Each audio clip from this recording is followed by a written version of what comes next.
agora nossa próxima entrevistadora. Ela vai ler as perguntas aqui, vai entrevistar sobre educação. Ela é a Mônica Xavier, comunicadora comunitária, defensora de direitos humanos, artista, colaboradora da Agência de Notícias das Favelas há 12 anos. Ela fez questão de botar isso ali, eu acho muito bom isso. Colaboradora da Agência de Notícias das Favelas há 12 anos e moradora de Vigário Geral. Mônica Xavier, obrigado.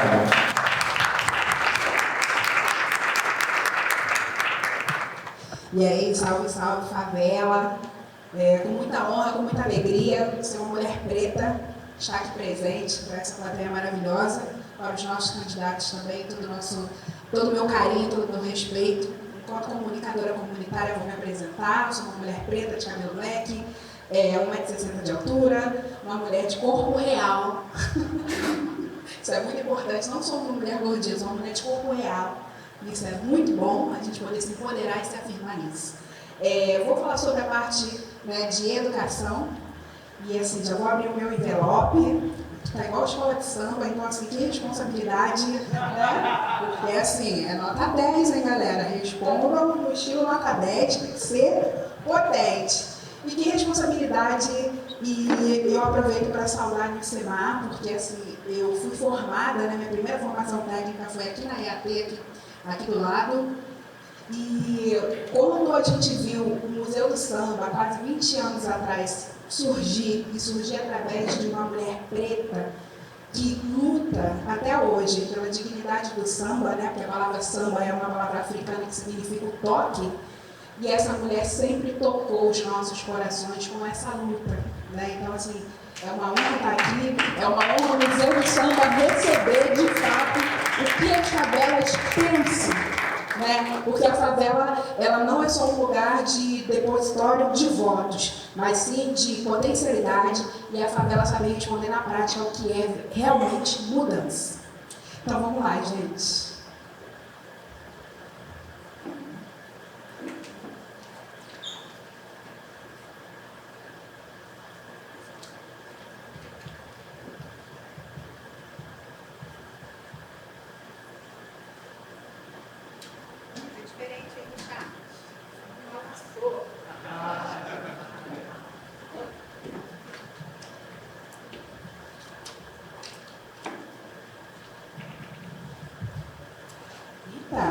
A pergunta do conterrâneo do território, Felipe Cerqueira da Mangueira.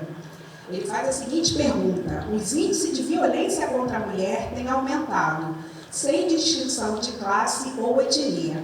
As ações educativas colaboram para apoiar as mulheres a romperem com o ciclo da violência e registrarem denúncias. Mas muitas mulheres ainda encontram desafios como dependência financeira dos seus abusadores. Tendo em vista que a Patrulha Maria da Penha não circula dentro do território de favela, quais são as ações às mulheres faveladas no enfrentamento à violência de gênero? Ciro, é com você. Bom, primeiramente, deixa eu fazer a descrição aqui, né? Eu sou um homem negro, aliás, o único candidato negro nesse processo eleitoral à prefeitura.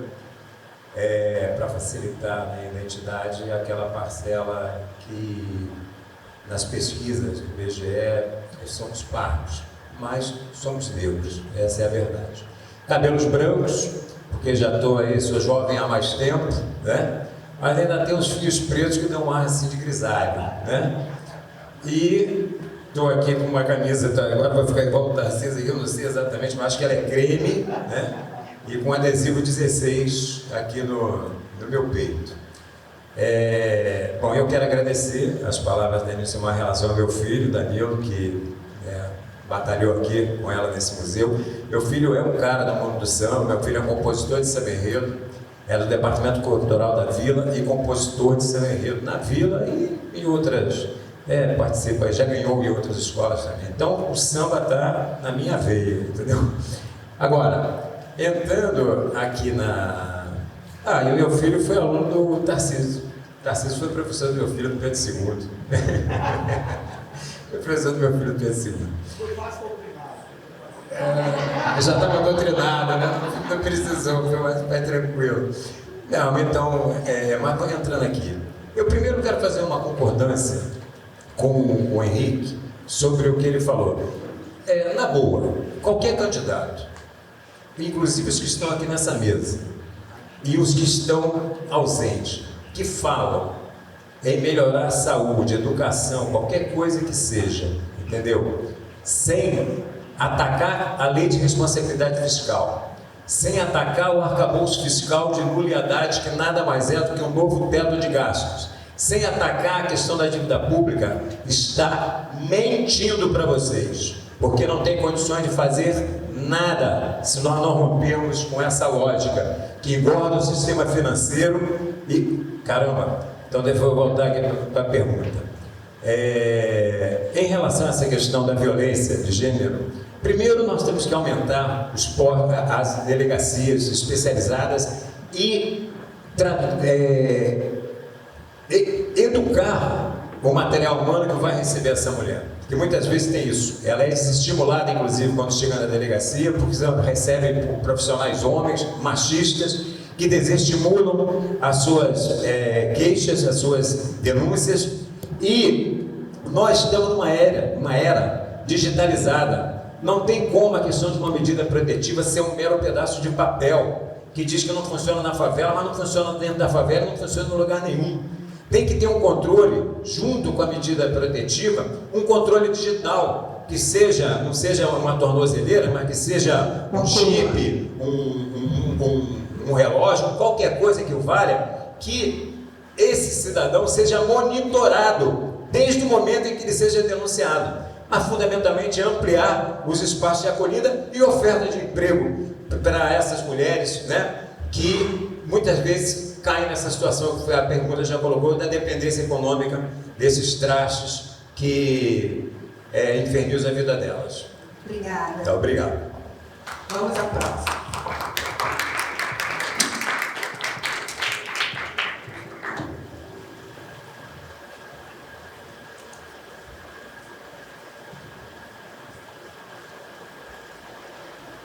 A próxima pergunta é feita pela Niara Diniz, do Jacarezinho.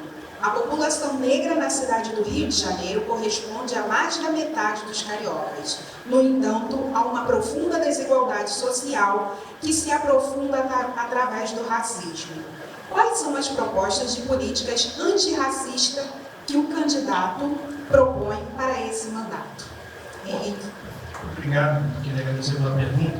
Eu vou retomar aqui um pouco o que eu estava falando na pergunta anterior, porque naturalmente está interligado, né? A gente não tem como falar de igualdade se a gente não der condições iguais para a população negra e trabalhadora do Rio de Janeiro e do Brasil, né? Não adianta você falar simplesmente, por exemplo, um sistema de cotas, que, embora ajude, ele não é suficiente. Você tem que melhorar a condição do negro como um todo, né? Economicamente principalmente, que aí vai dar os meios para ele escolher o caminho que ele quer, por ele alcançar aquilo que ele deseja, para ele dar uma condição melhor para a família que vai vir em seguida.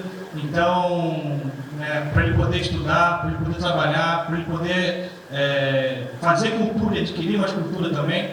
Então, se a gente não falar em investimento, se a gente não falar em urbanização, por exemplo, da favela, a gente dá um sistema de saneamento básico completo, de eletricidade, de infraestrutura de escola, de saúde, a gente não pode falar em igualdade porque as condições não são iguais. Uma pessoa que tem que sair para ir para um hospital melhor, ficar horas e horas na fila, no dia seguinte vai ter que trabalhar cedo, pode ser demitido porque perdeu muito tempo na fila, aconteceu um acidente. Eu tenho um próximo, uma pessoa próxima de mim, que mora aqui na Zona Norte do Rio de Janeiro, e que teve um irmão que sofreu um acidente recentemente, estava atravessando a rua, tinha uma perseguição de um policial com uma pessoa que estava fugindo de moto, e esse motoqueiro bateu nele, deixou em estado de coma durante alguns dias, e além dessa pessoa, desse próximo dela, ficar sem poder trabalhar, ele dependia dele mesmo para trabalhar, e ficar nessa situação no hospital, ela e toda a família teve que largar o que estava fazendo, também são profissionais autônomos, para poder dar suporte para essa pessoa, tanto emocional como de saúde, A pessoa tem uma situação muito complicada. E a gente sabe a situação da saúde no Rio de Janeiro. Essa pessoa está numa situação muito ruim. Então, se a gente não tiver um investimento pesado em infraestrutura para melhorar a situação econômica e social da população negra, a maioria do Rio de Janeiro, até eu diria, né, esses números enganam muito, a gente não pode, qualquer coisa além disso é simplesmente palavras jogadas ao ar. Não vai dar certo, não vai funcionar. Né? A gente tem que dar, sim, condições de investir na infraestrutura e dar condições iguais para todo mundo. E aqui eu vou fazer um ponto. A gente precisa acabar com essa guerra que acontece no Rio de Janeiro, onde a polícia mata e extermina a população jovem e negra do Rio. Não tem condição também. Não adianta você dar hospital, você dar saúde, você dar educação, se o jovem trabalhador que sai de casa para ganhar o seu pão todo dia pode atravessar a rua e ser assassinado por uma bala que estava destinada a ele, que não é perdida. Então, por isso que a gente defende, é um dos nossos pontos principais, o fim da Guarda Civil, mas também como prefeito você tem que levar uma campanha para o fim da Polícia Militar, para o fim da Polícia como um todo, que é segurança e a situação dos negros e da população carioca seja levada por ela mesma através de conselhos nos bairros. Obrigado. Obrigada.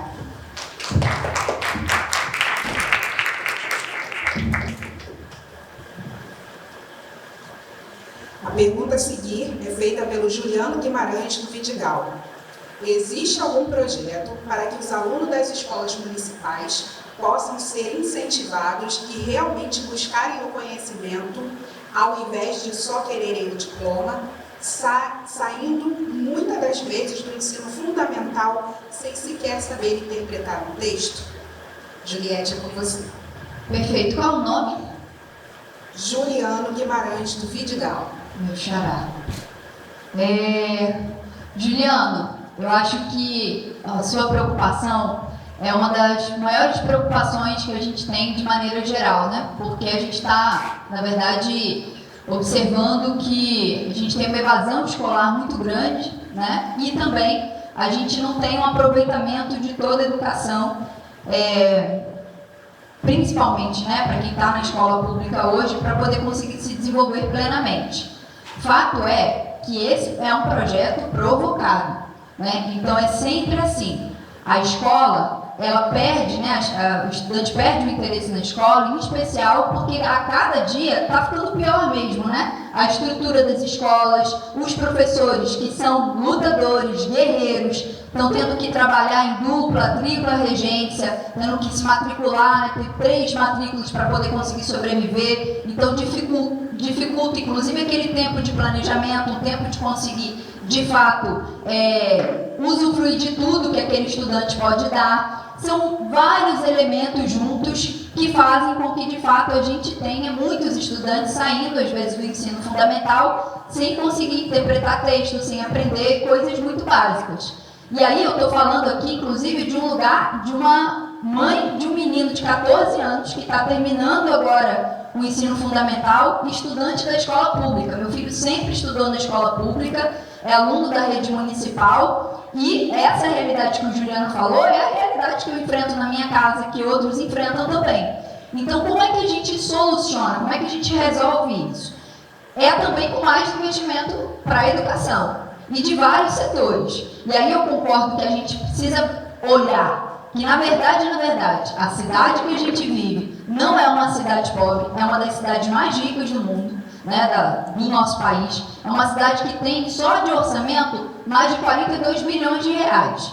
Se for cobrado as dívidas de IPTU, de ISS que ainda estão para trás, é mais de um ano e meio de orçamento. E aí, implementando também políticas, né, de cobrança de dívidas para além das municipais, aumenta ainda mais. Então, na verdade, é possível investir na escola pública, garantia de mais concursos públicos, para que a gente tenha mais profissionais capazes nas escolas para poder conseguir desenvolver melhor os alunos. Para além disso, a gente tem identificado que é fundamental também ter horas complementares, né? Avançar para ter mais horas de estudo. O que ao longo do tempo foi diminuindo, a gente entende que tem que aumentar. Então nós temos que ter um ensino integral de fato. Tem que ter mais horas das crianças nas escolas, para que elas consigam não só estudar a educação formal, mas todo o restante que complementa a educação. E para além disso, desenvolver um modelo de educação que também não é inventar a roda, né? que é para além da educação bancária, desenvolver uma educação que vai formar de fato a consciência. Eu sou educadora popular, né, dou aula de alfabetização de jovens e adultos pelo método Paulo Freire,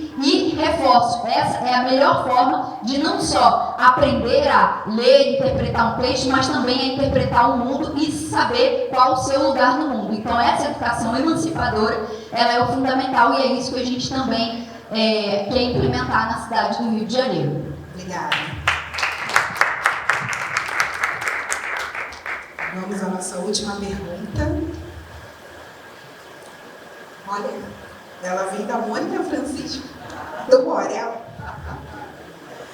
Qual é o plano para a geração de novos postos de emprego na cidade e qual é o projeto para a economia popular, chamadas economias alternativas? É com você, Tarcísio. Obrigado, Mônica, e obrigado a Mônica Francisco pela pergunta. Queria também aproveitar esse início de segunda resposta para agradecer ao Semar e agradecer aqui ao Museu do Samba por receber esse importante debate. Muito obrigado, é um orgulho, uma honra estar aqui hoje, estar aqui nesse espaço e, claro, agradecer à Agência de Notícias das Favelas por esse debate. Eu já participei, inclusive, de debate em épocas que fui candidato a governador, a gente fez até aquele debate ali na quadra da escola de Manguinhos.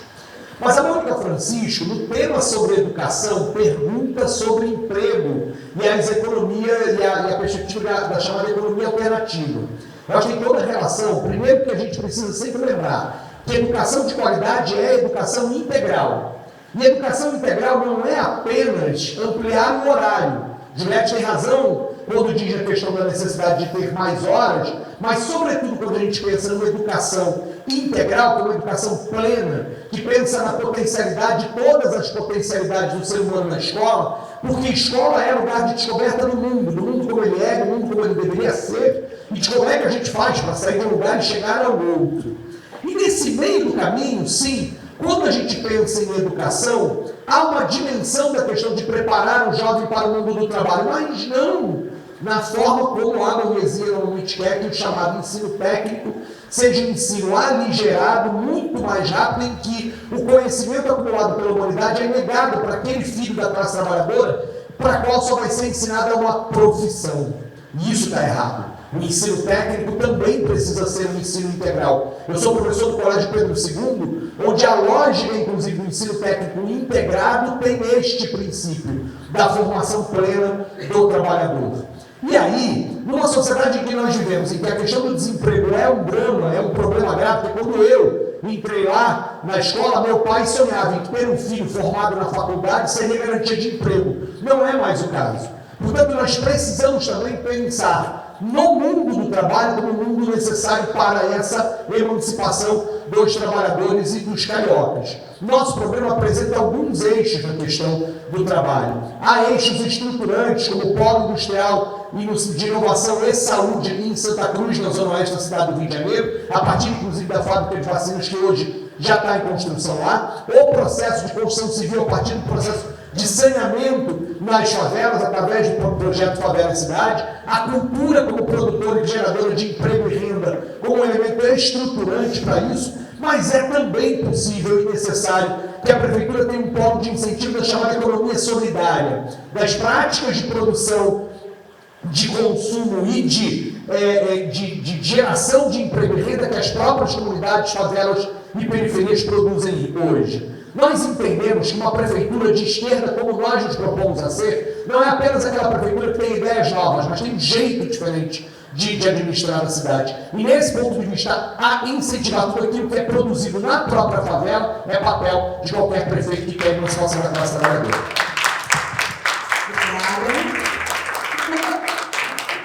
Eu agradeço, me despeço aqui, mas já trazendo um conterrâneo maravilhoso, mas aproveito para falar uma coisa muito importante, que é assim, Rio de Janeiro é maravilhoso, que aqui no nosso debate da favela a gente não tem cadeirada, mas a gente tem tiro, e tiro de ideia.